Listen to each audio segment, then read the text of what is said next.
não tenho visto. Cara, e aí você foi técnico da seleção brasileira, né? E a gente vê hoje o Tite, né? E a gente, pelo advento da tecnologia, né? A gente vê que o Tite é criticado 24 horas por dia. Se tem um jogo da seleção, vão tacar pedra nele, independente de como é que for o jogo, né? Como é que era na sua época? O presidente da República, e independente de quem seja, e treinador de seleção, sempre acha uma brecha. Na sua época, como é que era essa pressão, Olha, Porque eu imagino que o Tite deve, assim, a cabeça dele fica desse tamanho quando tem jogo, porque não importa o que aconteça, né? Alguém perguntaria assim, uma vez eu fiz uma entrevista quando eu trabalhava na RAI, na televisão, fiz uma entrevista para o Ed Sheeran, né, que era piloto da Fórmula 1, eu digo, e fiz para o De Angel também, escuta, quanto é braço? A gente, o garotão, sempre se diz, eu sou braço na direção, né? Uhum. Eu perguntei, quanto é braço e quanto é motor na Fórmula 1? Ele disse, o motor é 80%. Eu perguntei, então por que vocês correm, né? Qual é a graça? E a pergunta é essa, né? Se tem toda essa pressão, por que treina, né? Uhum. É um negócio que eu acho que tá no DNA, é uma coisa, eu te diria, uma coisa apaixonante. Uhum. Mas toda hora que você vai trabalhar num time, sabe que tem essa pressão. Às vezes ela é injusta, ou quase sempre injusta, porque a pressão, porque você tem que trabalhar, no caso de uma seleção, com jogadores que, cada lugar tem um, que é esse ou que é aquele, e você não tem que ter muito tempo para treinar, então você tem que ser muito mais um selecionador, não na época da Copa do Mundo, né? Porque lá você tem mais tempo, tem pelo menos 20 dias, mas jogador chegando aqui num dia, 3 dias depois de estar jogando, eu acho que você tem que ser muito mais um selecionador do que um treinador. Né, selecionar quem casa com quem, porque você não vai ter tempo de fazer um trabalho para adaptar um no outro, né? Então, de repente, você monta um time, me parece que o Tite faz isso, né? Coloca jogadores que estão mais ou menos acostumados a jogar junto, para que que o time tenha menos possibilidade de não desafinar. E eu acho que faz bem, mas é complicado treinar a seleção brasileira, treinar qualquer time de ponta, porque o futebol, quantas vezes a gente vê assim, você está escutando lá alguém narrando, e o jogador erra um gol na frente do gol, ele grita assim, esse até eu faria. Vocês estão cansados de ver isso, né? Por quê? Porque também bate a bolinha dele no final de semana. Então todo mundo joga um futebolzinho no final de semana, vai lá com os amigos. Então como ele joga, ele se sente também no direito de achar que se ele estivesse lá dentro, ele também faria aquilo. Só que, então, o futebol tem suas regras próprias, diferente de outra profissão, né? E nem se mete, se bem que todo mundo dá conselho, né? Aí eu tô com dor de cabeça, toma esse remedinho que resolve. Médico e treinador, todo mundo é um pouco, né? Toma aquilo. Mas o treinador de uma seleção ou de um clube importante diariamente é um desgaste. E diariamente o cara não descansa. Não. Tu vai caminhar e tá pensando no time, mas se eu perder, eu falando como é que eu ponho. Por exemplo, eu, quando treinador e quando tô trabalhando, eu acho fundamental ter um plano B. Tu tem que ter um plano B.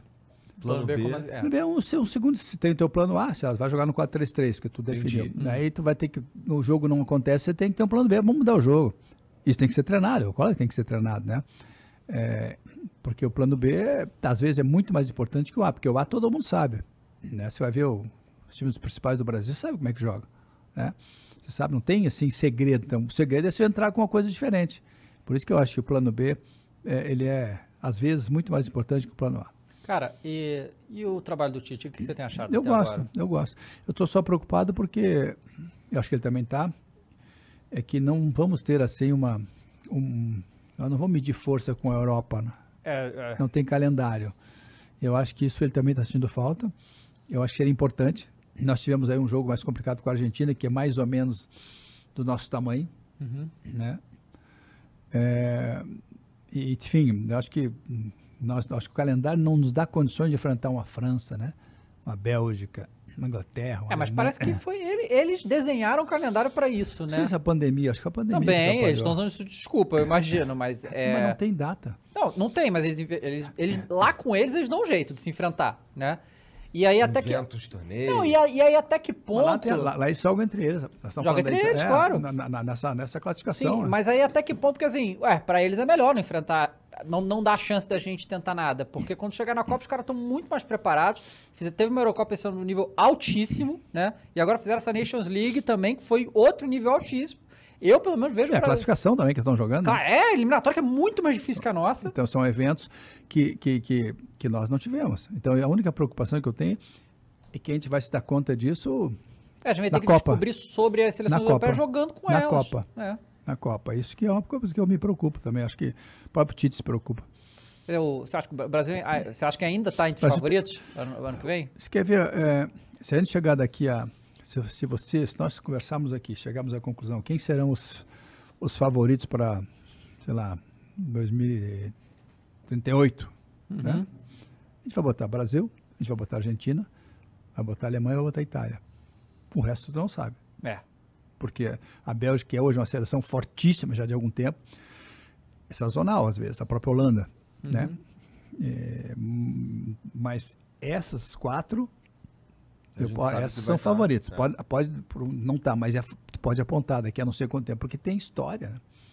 Construiu uma história. A Itália não ficou na última Copa, não foi, mas é muito raro, né? Muito raro. Agora, a gente vai cravar sempre Brasil, Alemanha, Itália e Alemanha. Eu, pelo menos, vou cravar, né? Não cravaria uma seleção que no momento está legal, mas que eu não sei o que vai acontecer daqui a 6, 7, 8 anos. Coisa que não acontece com o Brasil e a Argentina. Mesmo que a Argentina tenha jogado uma repescagem lá com a Austrália, né, e passou, mas é muito raro. Essas seleções estarão sempre como favorita. Agora, o favoritismo termina ou não quando começa o jogo, né? Quando começa o jogo. Nós temos, não dá para cravar absolutamente nada hoje no futebol. Não dá. É que desde 2002, né? Vai fazer 20 anos ano que vem, a gente não ganha. E a gente é sempre eliminado no mata-mata pela primeira seleção europeia que a gente pega, né? Se não for exatamente isso, é quase isso. Você tem ideia do que aconteceu? Porque, assim, o bagulho se repetiu muitas vezes, né? Já estamos... Quantas Copas? 2006, 2010, 2014 e 2018, né? 4 Copas.